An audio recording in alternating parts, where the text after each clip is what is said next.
Hello everyone. Hello. Yeah, welcome to today's stream. This will be a very exciting day.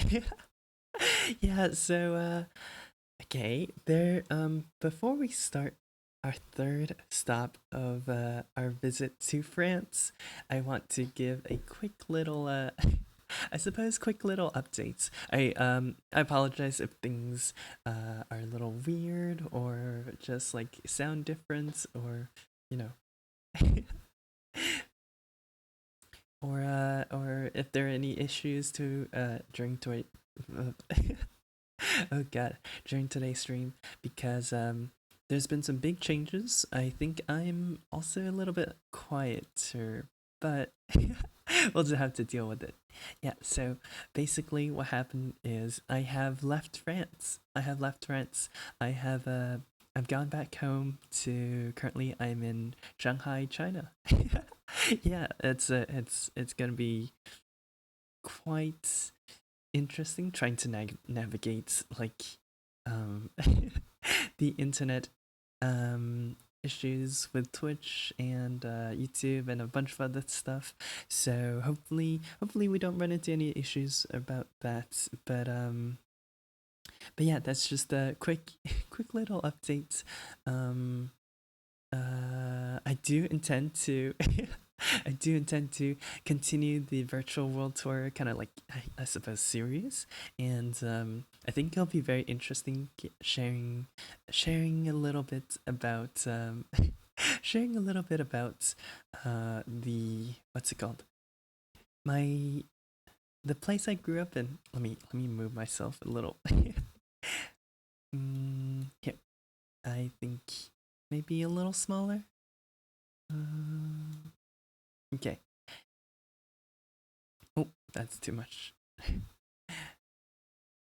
Yeah, so it'll be very exciting to share some of the unique history here in Shanghai, and I think that will be a perfect second, second city, second country to add to our world tour as a little, as a you know the second stop. All right, and because of that, my setup, my internet connections, my computer, my monitors, and everything has all been changed since I was in France. So there might be some small little hiccups and small little bumps to try and what's it called, iron out in the next few days. But I'm really excited. I'm really excited. Tomorrow is gonna be uh, a stream for Passepartout, doing a little art stream. I hope it's gonna be a little longer, but I also have to be a little bit more quiet here at home because there are other people I can annoy now, so I have to be a little quieter, especially because I'm actually streaming with a 12-hour delay from EST or 12-hour ahead from EST. So currently it's 9 a.m. when it's 9 p.m. in EST, and and so I might have to I might have to move the Passepartout stream to a little later as well because I don't want to be screaming and shouting at 6 a.m. I would probably get yelled at by the neighbors. The guy, the, the guy next to us, uh, is a little grumpy, so I have to be careful of that. But yeah, today will be a lot less of a, how do I say this? A lot less of a like a guided experience, if that makes sense. It's a lot more just like me talking about the cool things that we saw, and I'll add in a little bit of the fun stuff from yesterday and the day before with like a tad bit of history, but not enough, not nearly enough this time to be bored of. And yeah, yeah. I also added a few videos like last time, a few pictures, and also we're gonna be doing a bunch of different things, seeing a bunch of different places and events, and I think it'll be just overall very fun, very very different kind of feeling. I'm also just trying this out, see how I can improve for next time as well. All right. Well, without further ado, let's go ahead. If I do sound a little weird, or if there's some audio issues, please let me know, because during my troubleshooting everything seemed fine, but I have a feeling it's not gonna last the entire stream. But with that said, let's go. Ta-da! Alright, we do have our little cursor here. Bird cursor, and so I can point to cool things that are on the screen. And let's go. Oh, I do I do look a little bit too big, so I'll move myself down a little bit into the corner. Alright, our third stop, it's the city of Paris. This is actually one of the pictures I took on the second floor of the Eiffel Tower, so it's gonna be very interesting, very, very exciting to visit all these places, all the little attractions and events that I did attend and go to and visit in Paris. And the first stop, one of the more important hot topics currently, and that's the Seine.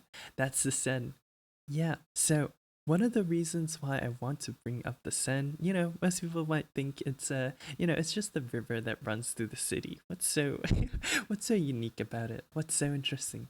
And so basically, the Seine currently is under a lot of media attention due to the fact that the Paris mayor and the French prime minister, I think, French president, they both claimed that they will swim in the Seine, and to prove that the water quality is safe for humans to swim in. But the problem with that is the Seine has a very, very long history, and not a very. It has a long history, but it doesn't have a perfect stainless history, shall we say. So there have been, bodies dumped into the Seine all the way in like the 1600s. There've been people. The city used to run the sewer system into the Seine. So basically, it's a very, very dirty river, and it's been banned for years and years and years from humans to be able to swim in the river. So just to give a little better of a, how do I say this, of a of a context, I added a very cool video that I saw from Vox, I believe, from a few weeks ago, I think 2 weeks ago. So let's go take a look and see. See what the reason behind the ban is, what the reason behind why the Seine is currently so, what's the word I'm looking for? So contentious. The topic around the Seine is so touchy as well. But, alright, let's go. Back in 2017, Paris Mayor Anne Hidalgo reinforced one thing in the city's final push to host the 2024 Summer Olympics: that its famous river, the Seine, would be a key fixture of the Games, including an historic Olympics opening ceremony, the first held outside of a stadium, for which French officials initially said there is no plan B. This is and very that stupid. open water swimming I don't know events about would that be held in it. It's not hard to see why. The Seine runs along some of Paris's most famous landmarks, like the Eiffel Tower and Notre Dame. The thing is, swimming has been banned in the Seine for a century. And that's because the river Seine has human shit in it. Pour moi, c'est un non-sens total. Je pense que la Seine est encore polluée et je suis pas certaine que les nageurs s'en tirent indemnes à la suite de cette séance de nage. Like many urban waterways around the world, the Seine takes on sewage overflow during heavy rain, when the city's underground sewer systems get overwhelmed with stormwater. Hidalgo even said she would take a swim in the Seine herself ahead of the games. French President Emmanuel Macron promised the same thing. They say they're confident because of an enormous underground infrastructure project they've built near the river. This is kind of crazy. To ensure as much as possible that it won't shit on their parade.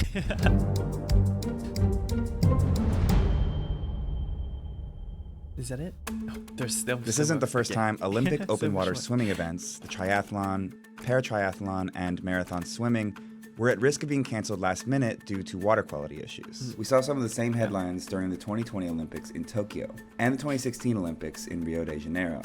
In both cases, it's kind of they crazy pulled it that off, and Paris hopes all to these do the places same. have But so the journey to many clean up the issues. Seine hasn't come without a few setbacks. A preliminary event in the river scheduled for August 2023 was canceled when water analysis showed an unacceptable amount of E. coli in the water. Look at the water.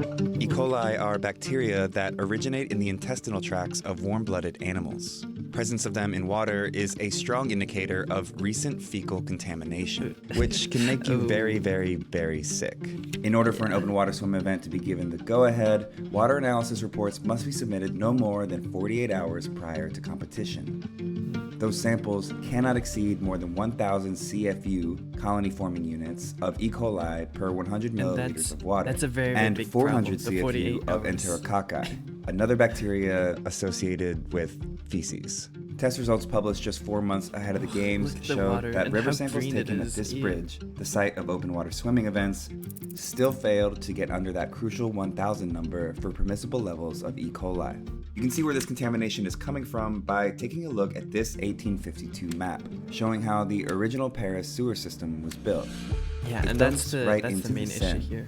Which is gross, but it's not a problem that's unique to Paris. Many urban sewer systems work this way.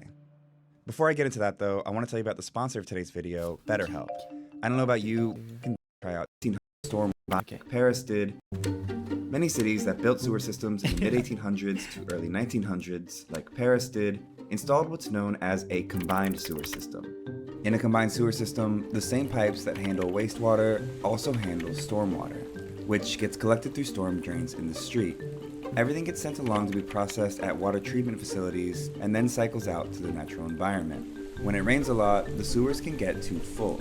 When this happens, rather than flooding back into the street, the excess combined wastewater and stormwater gets partially redirected to a nearby waterway, which is why E. coli levels in water can spike dramatically in the hours following heavy rain. It's because that water was recently contaminated with shit. So you'll see signs near combined sewer outfalls that prohibit swimming after heavy rain. If that happens during the Olympics, it could mean canceling open water swimming events. So Paris built a giant tank. This 13.2 million gallon capacity underground reservoir and tunnel is part of a $1.5 billion infrastructure project that aims to clean up the Seine. It's called the Austerlitz Basin, built near the Austerlitz metro station right by the Seine, with the tunnel running under the river to the sewers. French officials opened the basin less than 3 months ahead of the Olympics opening ceremony, which is scheduled for July 26th. I'll let this guy explain how it works. Le mélange d'eau usée et pluviale pendant l'épisode pluvieux intense va arriver par ce tuyau, va remplir le bassin jusqu'à sa pleine capacité. Et quand le bassin, la pluie est terminée, le bassin est vidé par un système de pompage et des tuyaux beaucoup plus petits qui vont se vider, eux, dans l'égout du boulevard de l'Hôpital. Basically, the system will hold excess water so the sewers don't get overwhelmed in a heavy rainstorm, and then it will methodically release the water back through the sewer system. Giant reservoirs like this have worked in other cities with big populations, like the Thornton Composite Reservoir outside of Chicago, which can hold nearly 8 billion gallons of wastewater, and this combined sewer outflow facility in the Père de Gap Basin in New York, designed to prevent contamination of the basin and nearby Jamaica Bay. The Austerlitz Basin isn't designed to clean the Seine. That's an ongoing, multi-pronged process. This project was built to prevent further and sudden contamination of the Seine from combined sewer overflow.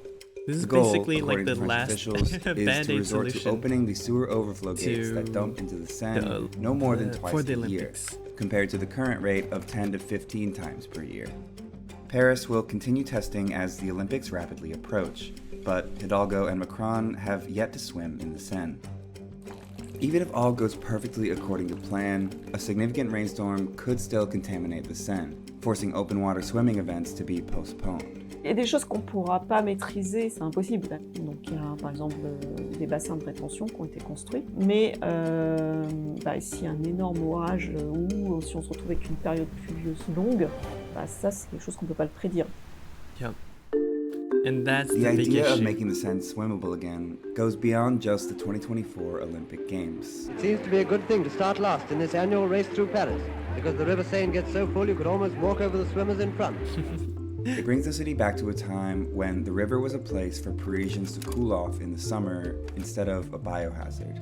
Once the Olympics are over, that becomes the next phase of this project. According to Mayor Anne Hidalgo, 3 swimming sites in the Seine will open to the general public in 2025, thanks to the Games. Près de 100 ans aussi après l'interdiction de la Oh my baignade god, dans wait, la the Seine. ban on the Seine Oui, has been mes amis, 100 nous years? allons à nouveau autoriser la baignade dans la Seine. I did not find As for the plan to host the opening ceremony not, along the Seine, French remember President that from my Emmanuel research. Macron has now said that there are backup plans if the security risk is too high. Whether or not open water swimming will be Okay. possible can only be Okay, there was determined a plan hours B before after the all. events and will be at the mercy of rain. Meaning making the Seine swimmable in time for the Olympics is going to take a lot of work and a lot of luck.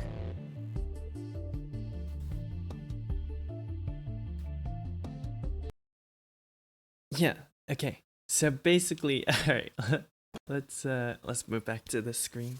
So basically, I also did a bunch of research on the Seine, and during my time here, went to visit, went to walk along the Seine just to see what's it like. What's it like? There was a bunch of rumblings on the internet, shall we say, of people talking about the Seine, French residents speaking about the restoration project and the the allocation of funds. Yeah, there was a lot of people who weren't so happy about using $1.5 billion on on this temporary band-aid solution for the Olympics. But you know, the good thing is Paris did not need to like build new stadiums. They did not they didn't like build a whole new Olympic village. So that's where most of the money in preparation for the Seine went to, or for the Olympics. Sorry. So it's still very practical, and in the end will still be used years and years and years after the Olympics. But I did record a video I took on this bridge.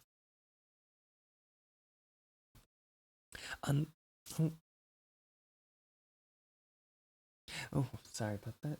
On this bridge of the Seine. And here, let me play the video and grab some water.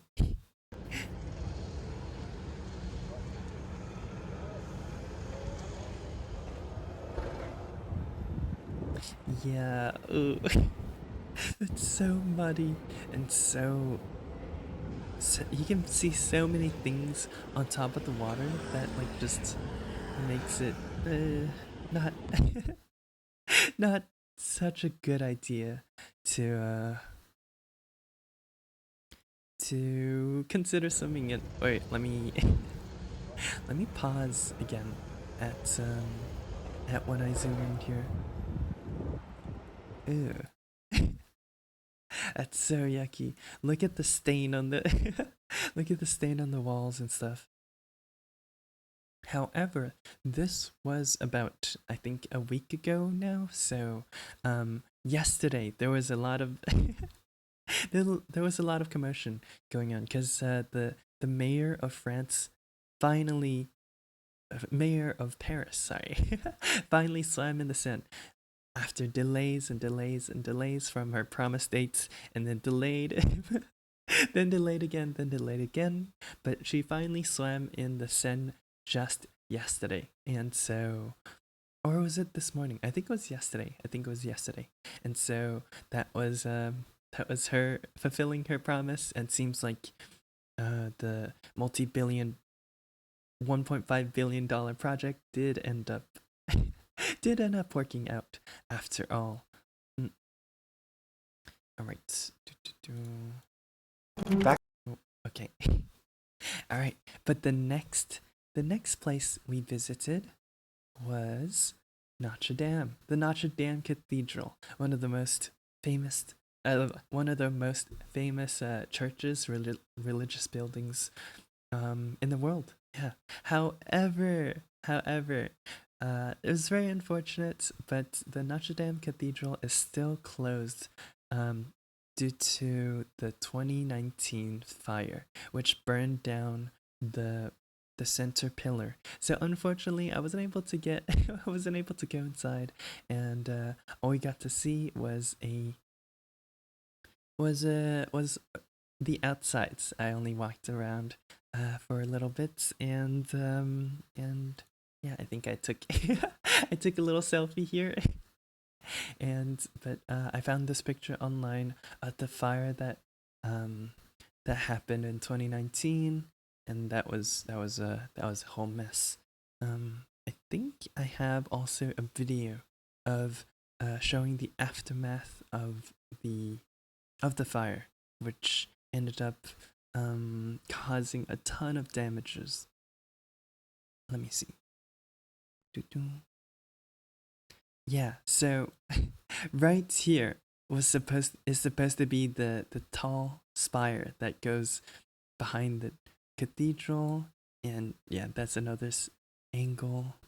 It's a huge shame to see, like, such a famous, such a historical um monument, I suppose, place of importance being burned down, being destroyed.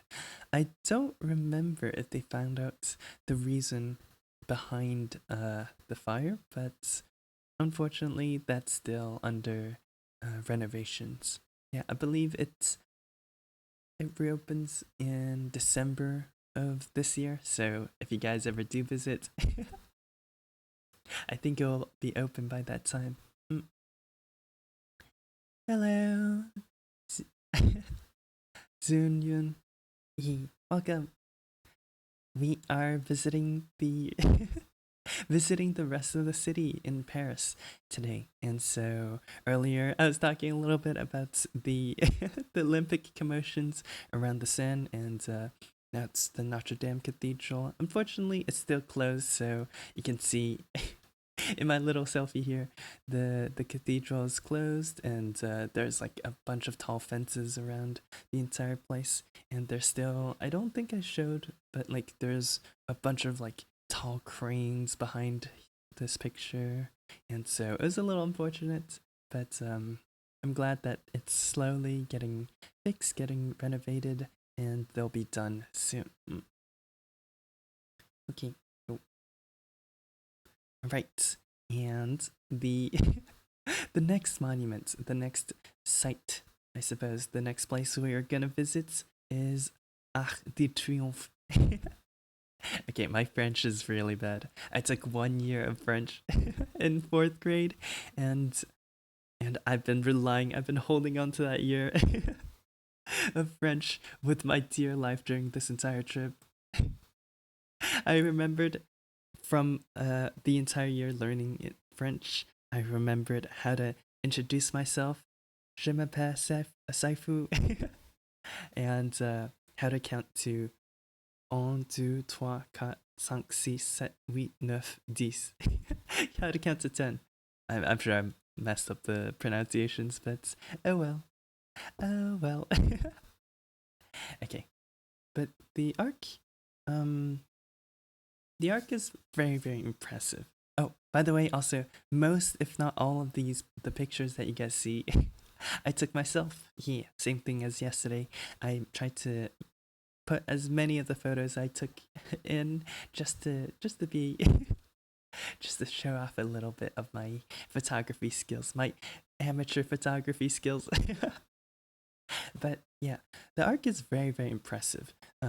Just to give you a kind of reference, this is what it looks like on the map. Like, the saying, all roads leads to Rome. You kind of get that feeling when you're standing here. I don't think I included one of the pictures that showed all the roads, but yeah, you can see like this is the big one called Champ de. Oh, shoot, I forgot the name, but like there's some very very large roads, the most busiest roads in Paris, in France, that like directly point and lead towards the Arc. And also, there's like, I believe it's almost like a clock. It's like 12, 1, 2, 3, 4, 5, 6, 7, 8, 9, 10, 11, 12. So 12 different roads that point towards and meet in the Arc. When traffic gets really busy here, it gets really bad because there's no lights. There's not a lot of like order here. And so it's kind of like a free for all sometimes. But luckily I went during a weekday, I believe, so it's very very it was rather okay. Yeah. There's a new picture. They started putting up Olympic decorations on this thing. I'm not sure what this logo is. It's like a red arc and then a green arc and then a blue arc and then a green arc. I don't know if that's supposed to mean anything, but totally valid. That's the most I could do too. Yeah, alright. Did I have more pictures? No. But alright. We arrive at the main attraction. The main attraction for today. I took so many pictures. I also went up the tower twice. So there's a lot to share. So here. Yeah, I'm personally really proud of this picture. It just, I don't know, everything seemed to fall into place in this picture. But just to oh yeah, another selfie. I forgot I included that. Just to give you a little context about how I like to visit things. The lighting hits perfectly. Yeah, it's so beautiful.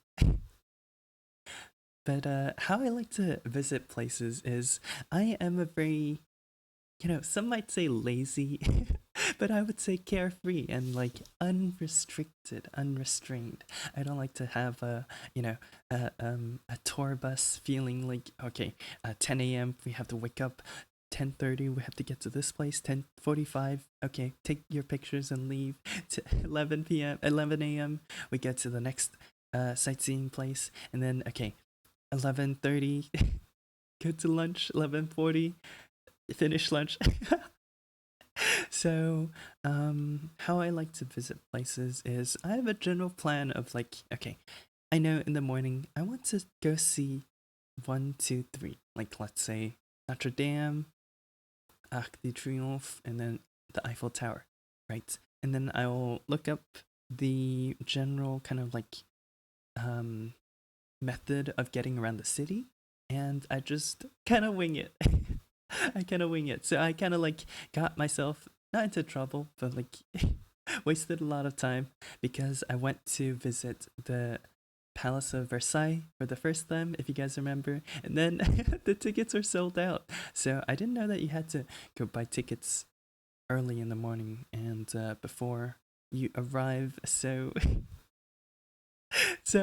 I trudged along, took a 1 hour long train ride over, and then walked up to the front door. They said, "Oh, nope, sorry, we're out of tickets."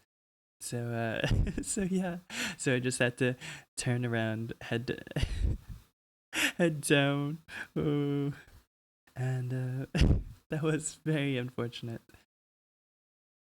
But yeah, and even after that, I did not learn from my mistakes. And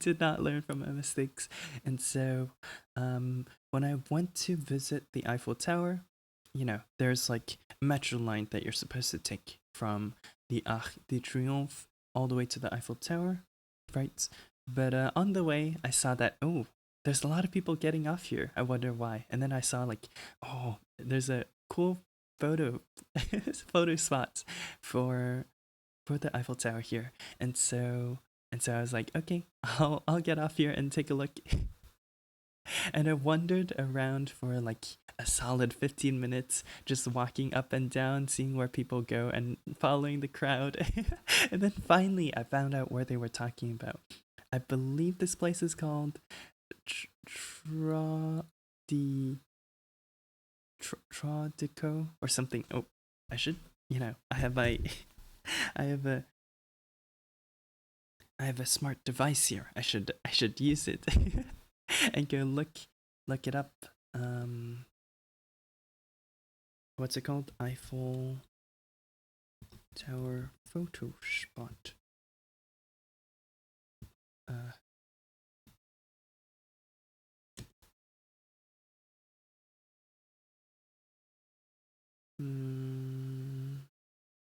Maybe I just go to map. Eiffel Tower map.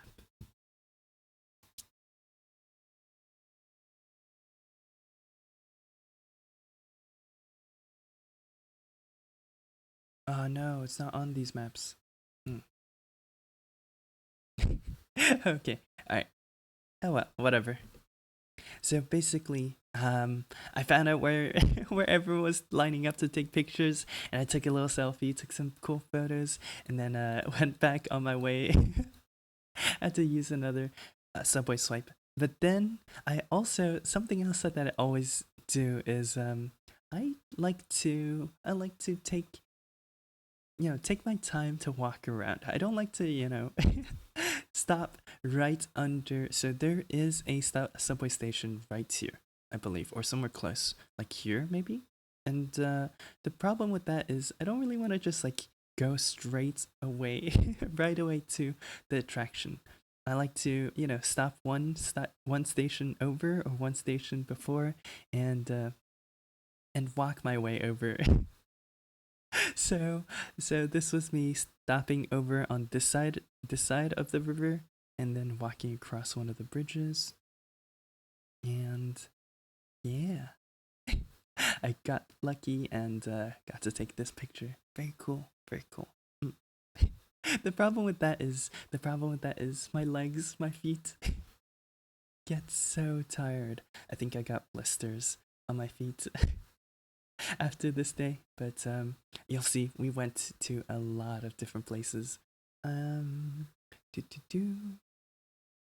Next picture. Oh yeah. This was in the park around the Eiffel Tower, and this one was the second time I went to the Eiffel Tower around sunset. Sunset in Paris and Europe is actually really late. I believe when I was there, it was averaging around 9:30 to 10 p.m. So this was very late. The second time when I went there, I also didn't know you had to buy tickets to go to the top like beforehand. And how they do it for people who just arrived is you can see like here maybe it's like orange and red. It's saying, oh, the top is closed. But what's it called? They'll slowly release tickets in waves, and so I had to wait for around 45 to an hour just on near the bench over here. But it was fun. It was definitely worth the wait. Because ta-da. Ooh. There's not too much behind where I'm blocking, but look at that. The sunset blazing in the background with I actually don't know what that is. I think it's just a Ferris wheel, but yeah. It's so pretty. I think honestly, if you visit the Eiffel Tower, if you're going at night, you don't need to go all the way to the top. If you're visiting during the day, I think going to the top might be worth it because you get to see further. But during the nighttime, during dusk, the buildings here in Paris have a height limit, so you can see very, very far already on the second floor. And if you go to the top floor, sometimes it just makes things a little harder to see. But yeah.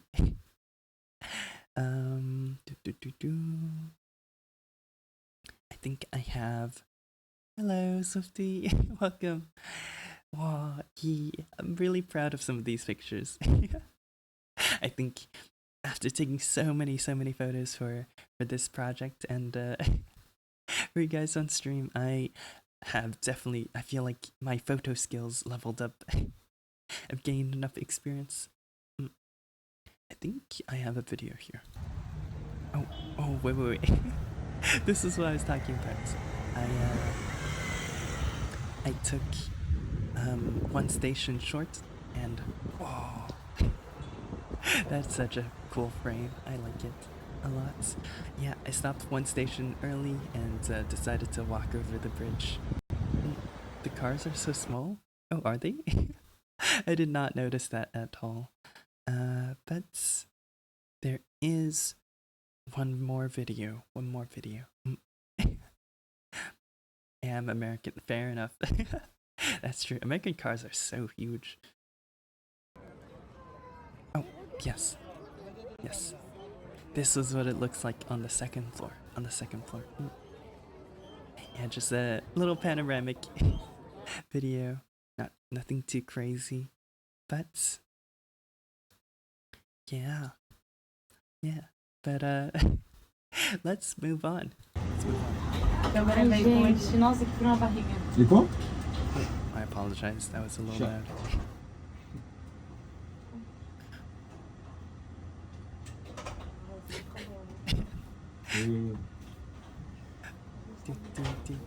Ok, ben ça marche, je dirais.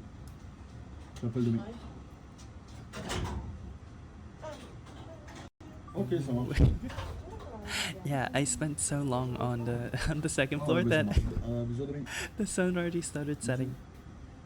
Or by the time I got up, it's basically pitch dark. Yeah, old elevator. Yeah.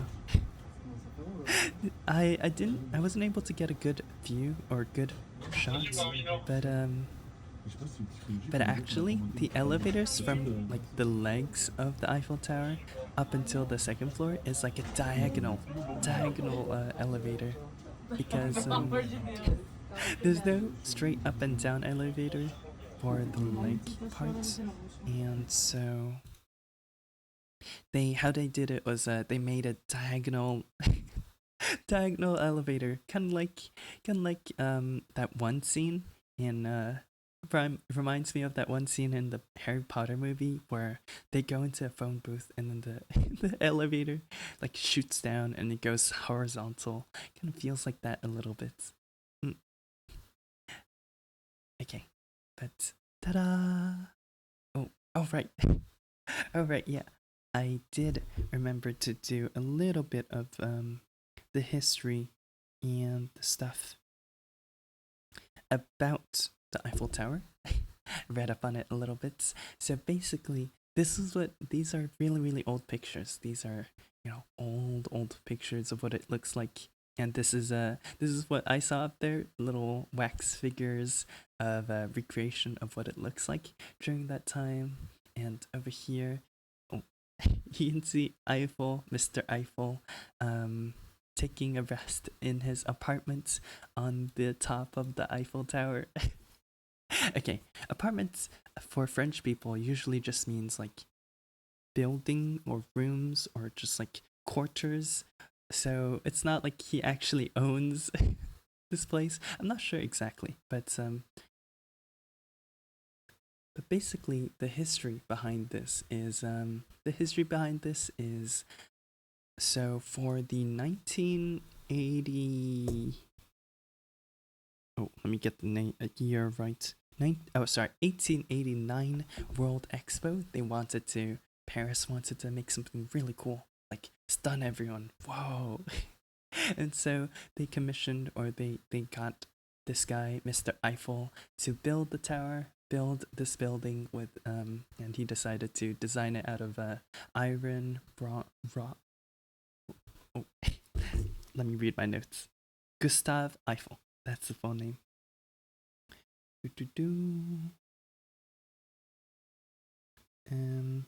Wrought iron. Giant radio tower because of reasons. Yeah, so it was also because it's the 100-year celebration for the French Revolution, so it was a very, very big, important year for for France. Mm. And so after this guy finished the building, they named the tower after him in his honor. Yeah. All right, but let's move on. Let's move on to some of the cool pictures. Whoa, look at that. Do you know which direction this is? I believe I took a look on the maps, and I believe this direction is where the Louvre is. Ooh, little callback to our first visit, our first stop of this French journey. And then I believe the next one also. Yeah, it was a very, very, very, very. How do I say this? Like awe-inspiring view. It's so flat, but also so pretty. All the lights, all the roads, the river here as well. Yeah. And then the next one, yeah, you can see a little bit of the dusk in the horizon. But for this place, there's where we took the selfie from earlier. You can see across the river. And also, if you take a look over here, that's the Arc de Triomphe. Look at it. It's so tiny. It's so small. But also, I think this direction generically is like towards the... No, no, no, no. I think the Palace of Versailles is this direction. I did not include the picture that was pointing towards the Palace of Versailles because that angle is a little less exciting than these two. But yeah, this is the night view of the Eiffel Tower. Originally, I was gonna take a take a nice nighttime picture of the tower as well, but because the light show, I wanted to take a picture of the light show, but the light show is actually copyrighted. so no pictures, only the lights. The lights. I believe I took one more picture after finally going down, getting. Oh, I remember why I decided to leave. So my phone at this time was around like 5%, and I tried to stay for as long as I can on the top of the Eiffel Tower, but my phone was running out of battery, and I did not know the way home. And so I had to begrudgingly get off the tower, go down the elevator, and start rushing home with like 2%, 1%. And the last 1% felt like an extra 10, 15%. But yeah, I got home and my phone did not run out of battery, so that was good. Yeah, but a little bit of the pictures. Ooh, that's what it looks like at night. And usually there's like a searchlight thing that goes round, spins, and looks pretty cool. But I also snapped a random photo of Paris at night. Paris is very famous for its night scene, I believe, nighttime views. I didn't get a very cool, very particular view, but it still looks very pretty. There's also a lot of bikes in Paris. Paris is a very bikeable city, walkable city. Public transit is also very good.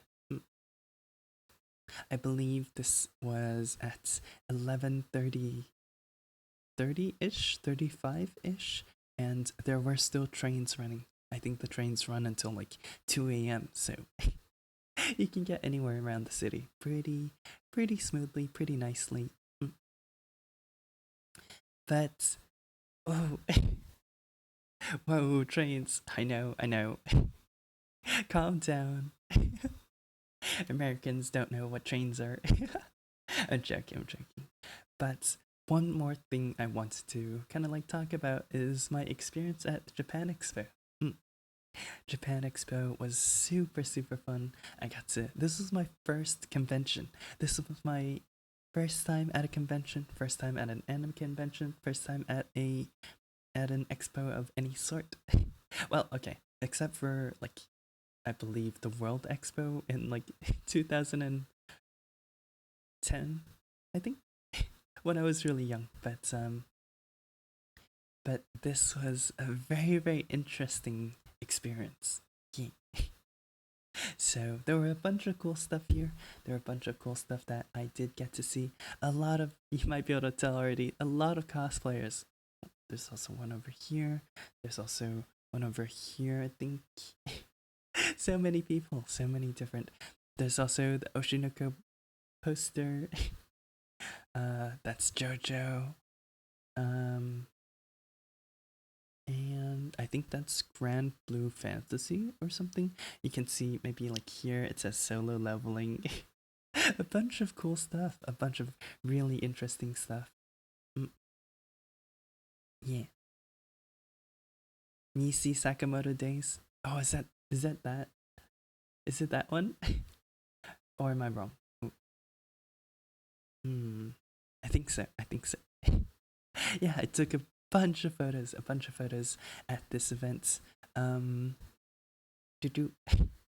So of course, I am I am a gacha game addict. I will admit I am horribly, helplessly addicted to Honkai Star Rail. I took a very cool photo of of this Robin cosplayer with the exhibits in the background. I thought that was pretty interesting, but you can definitely tell who the favorite child is for Hoyoverse, because the Zenless Zone Zero exhibit had a really cool what's it called, like screen that played all of their videos, and they also had like bands performing here. They also had another picture I'll show you guys later, but like a car that resembled the company car in the Zenless Zone Zero video game, that had like, I think they hired cosplayers to stand next to it for like several hours. That was very, very interesting to see. Yeah, there's a lot of like shipping containers as well. Proxy, that says proxy, AMBs. Yeah, just very interesting in general. There's also a bunch of big name game companies. So at Japan Expo, the main exhibits were mostly like, small artists doing booths, and games and anime, and also a little bit of tourism and like official Japanese stuff. But it's pretty cool. Nintendo had a huge exhibit, like spanning 3 or 4 times the size of the Hoyoverse exhibits. And also there's Bandai Namco. There's also, I think I saw Geostar Games as well. A bunch of different game publishing companies. Yeah. And one of the main motivators, one of the main reasons did Namco have AC6 stuff? I'm not exactly familiar with what AC6 is. Ace Attorney? No. Animal Crossing. Armor Core. Oh yeah. I believe they had a little, what's it called? Computer. They had some like, you can see here where they like allowed you to play certain games. But I think they had some AC6 stuff. I'm not too interested personally, so I did not pay too much attention. But yeah, I did go through all the places and just like took a little look, took a little spin. But one of the main motivators for me to attend this this expo is, ta-da! Yeah, Hololive. Oh, wait. Did I miss a slide? Oh. Hololive. Yeah, I saw that Hololive for the first time was going to... Oh my god, your mouse being a bird is so cute. Thank you. I was thinking of ways to like being able to point to things on the screen, but I couldn't find anything. like I couldn't find a way to get my own mask to work, so I just took a took a little picture of an art piece that I commissioned. Just as being very cute. Yeah, yeah, I'm really how do I say this? Inspired by all their streams, and and funnily enough, they actually for this I suppose show they did a little visit France as well. That was interesting to watch. Mm. Yeah, yeah, I'm a huge fan of CC and Gigi as well. Mm. And also, I saw Live Indonesia do a very interesting stream. You can see on the left side that's Kayla's depiction of the Eiffel Tower, and on the right is Kobo's. Kayla has a very interesting idea of what the Eiffel Tower looks like.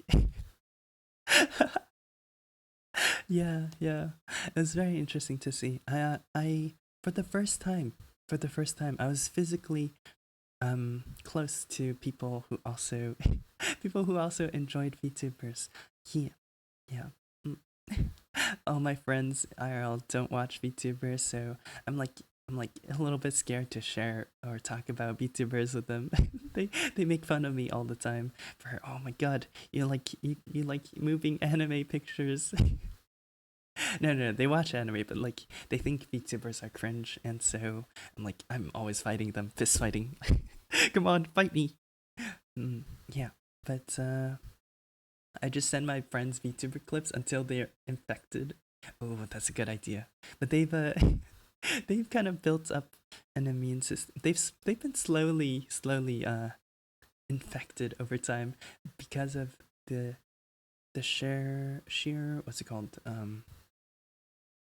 sheer amount of sheer amounts of stuff Hololive has done. For example, Mori Calliope has been doing a lot of like anime stuff. She was in the anime ED of Isekai Squad, which is Isekai Suicide Squad, which is kind of interesting to watch. It's not what I expected, but I'm still watching. Gura at the Dodgers game. Yeah, Gura, Suisei, and also Pekora, right? That's very interesting to see. Like, finally, VTubers are are slowly getting into the mainstream media. But I won't dwell too long on this. But I did edit a little picture of of me with the Advent and what's it called? Advent and Justice stands that they had. Ooh. Yeah. Very fun, very fun. Yeah. But I think I should say this. Just you know, just being I want to reemphasize how important it is for me to be like close to other people who enjoy VTubers, who enjoy Hololive. And that's because like when you're watching Hololive streams, when you're watching VTuber streams, when you're watching other streamers in general, you just see a little number next to their names. You see a little number saying how many people are watching, right? Or a subscriber count or some sort of view numbers. And it's very difficult for, at least for me, to imagine, to comprehend how many people, how much of an impact this person, the streamer, has, and seeing this event, being there, and just being surrounded by the chanting people.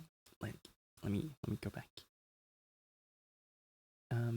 Surrounded by the chanting people in the entire audience was such a different feeling. I never really expected that, to feel so overwhelmed with excitement. Yeah, but it's been really inspiring. And so that's kind of like a lot of my inspirations for VTubing actually came from Hololive and Holostars, obviously. A lot of the talents there have made some lasting impacts on me. And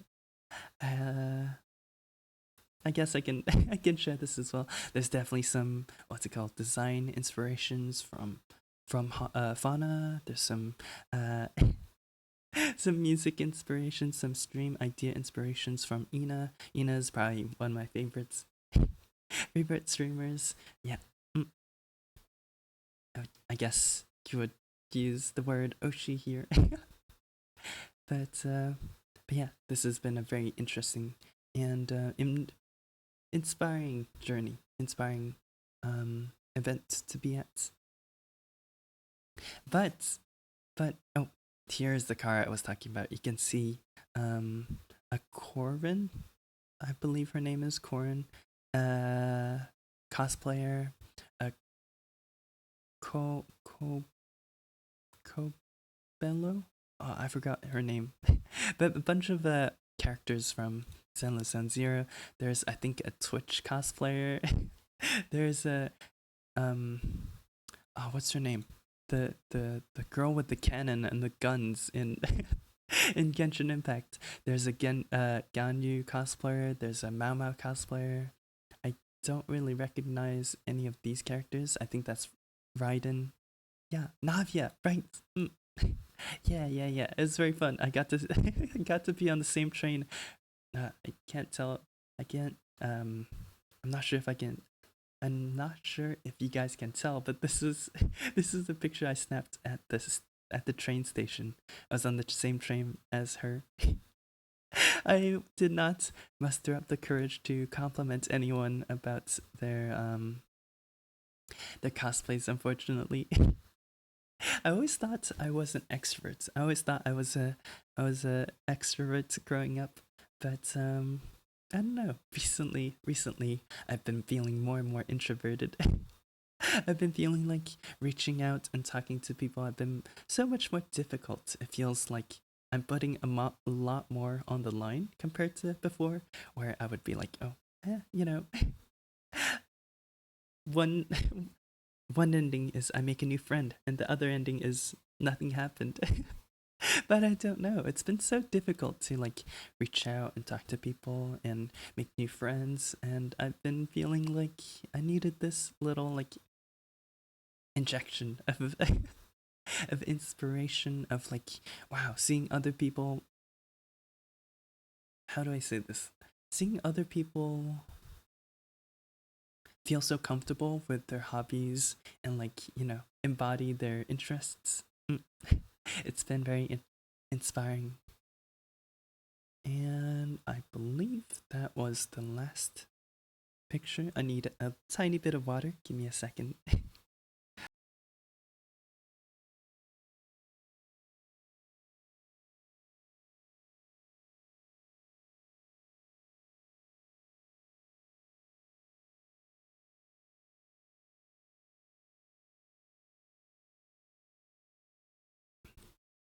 Alright, I'm back.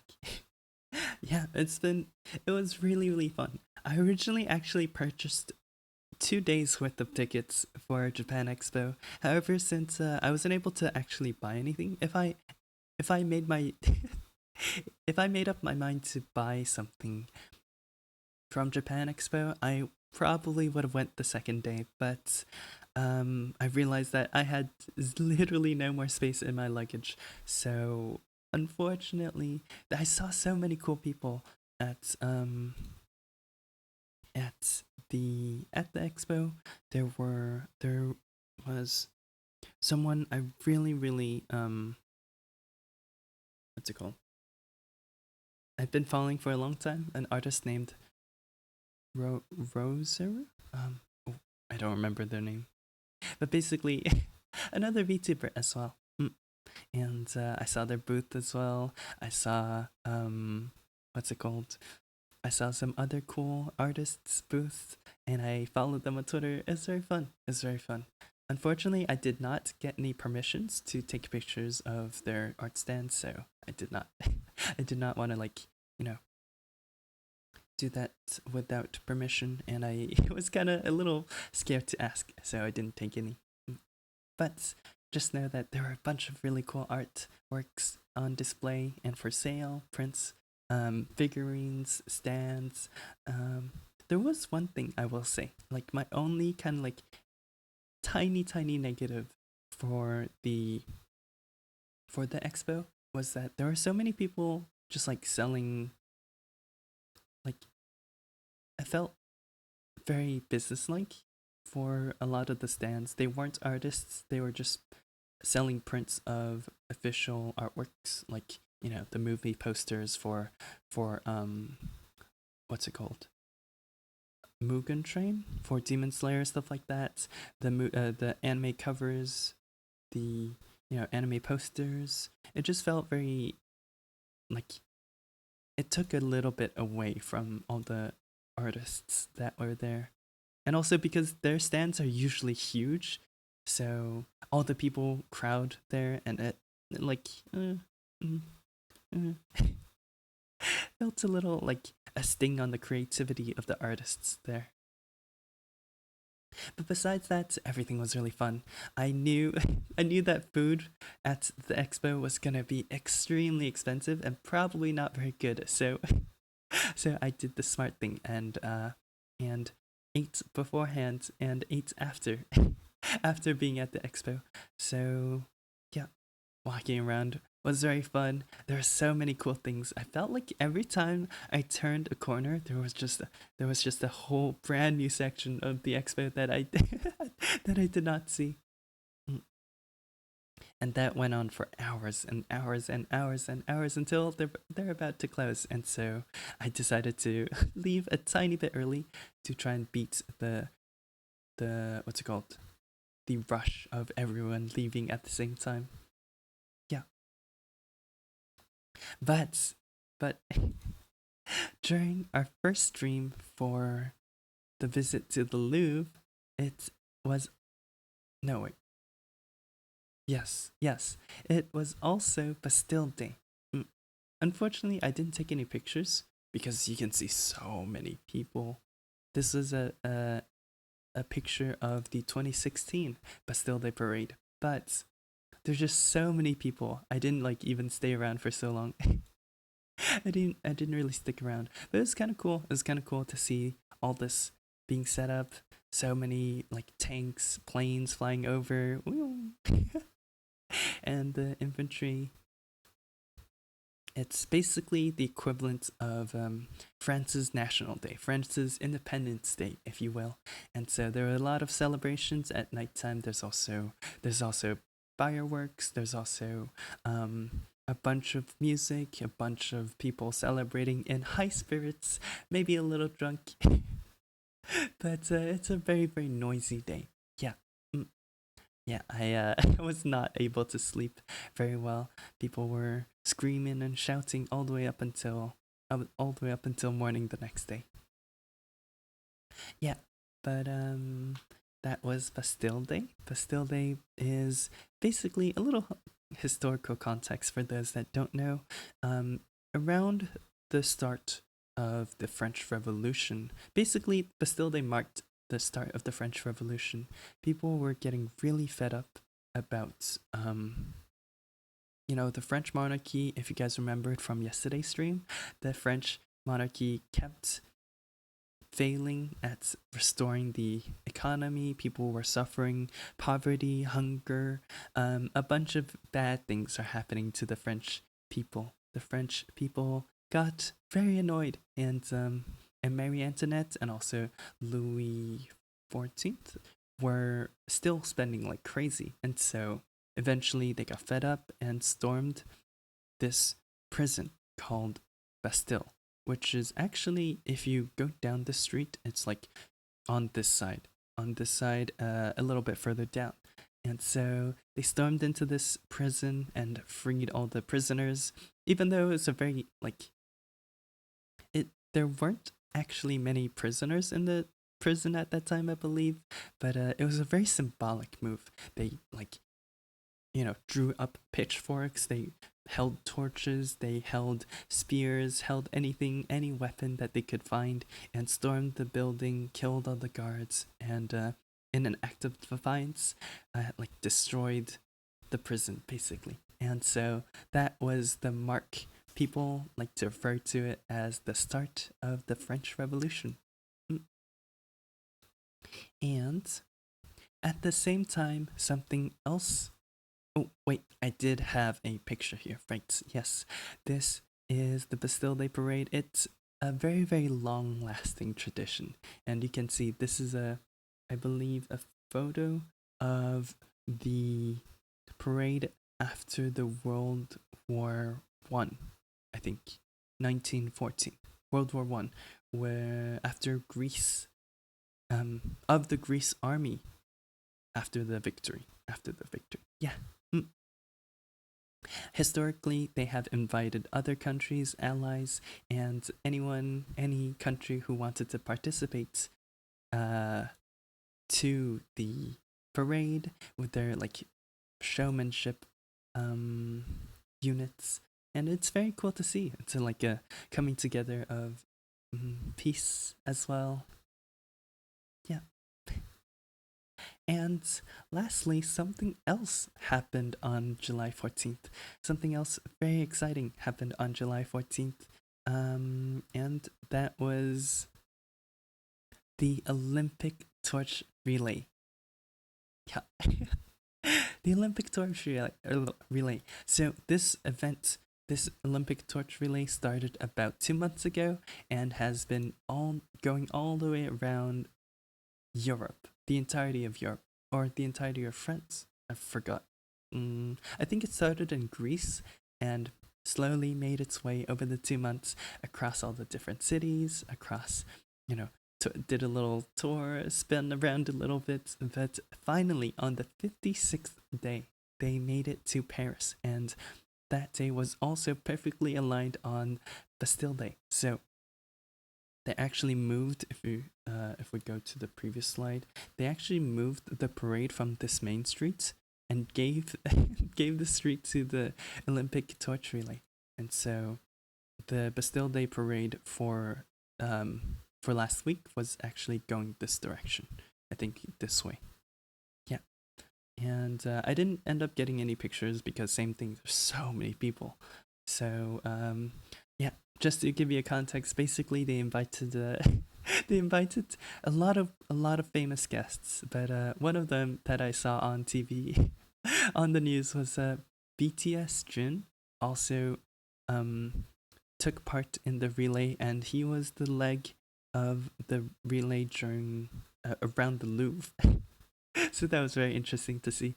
On the TV you could see like the guy walking next to like his bodyguards, and just a huge crowd of people all around him and surrounding him, and trying to like take pictures, see him get off the car, walking to the Louvre. It was crazy. Yeah, the power of K-pop idols, I suppose.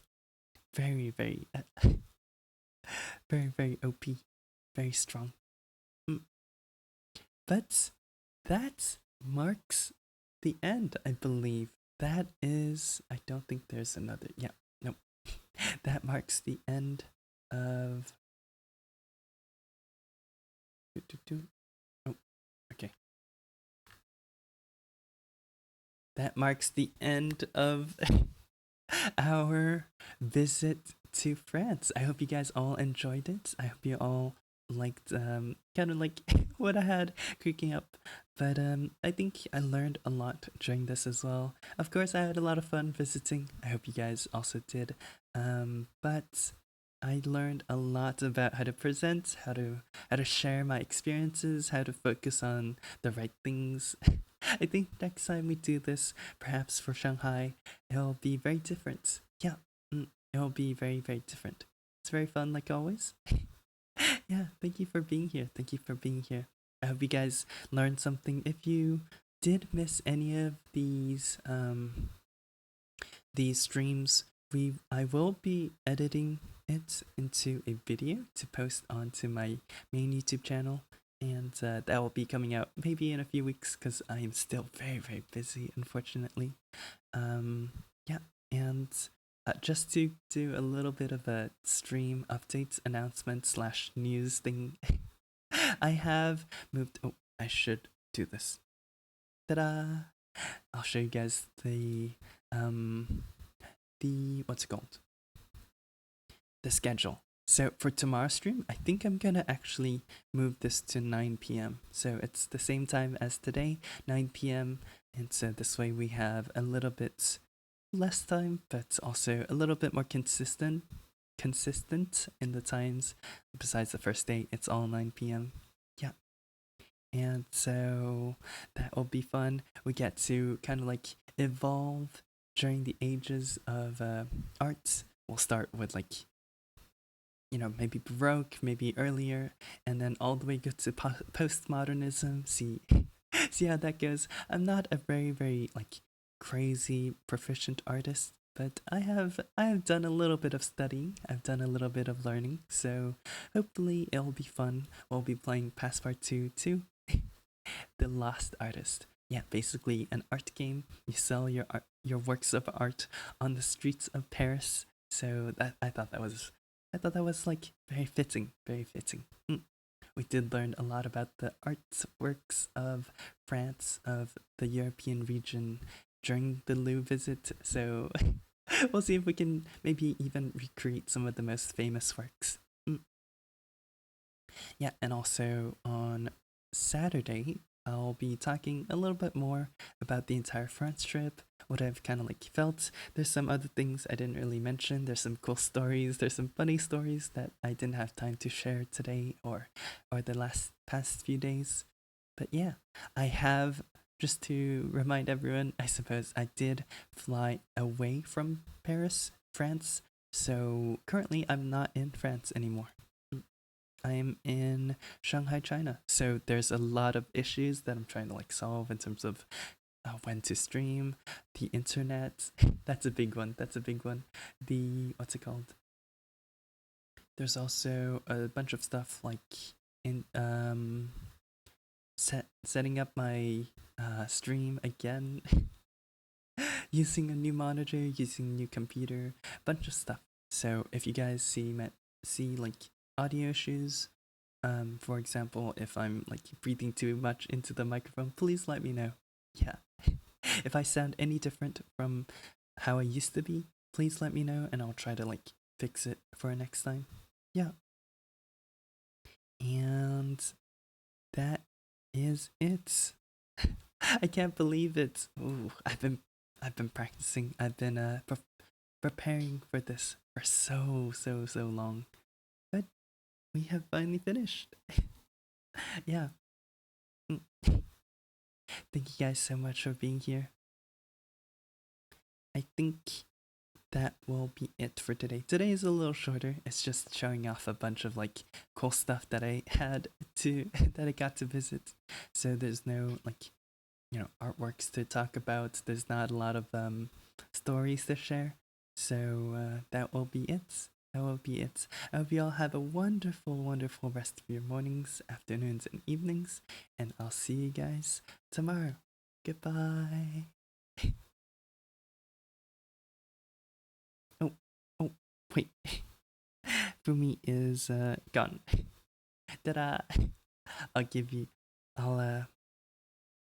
pat Fumi for you. Yeah, goodbye. Goodbye, Syphu. Goodbye, Zunyun. Yeah, thank you so much for being here.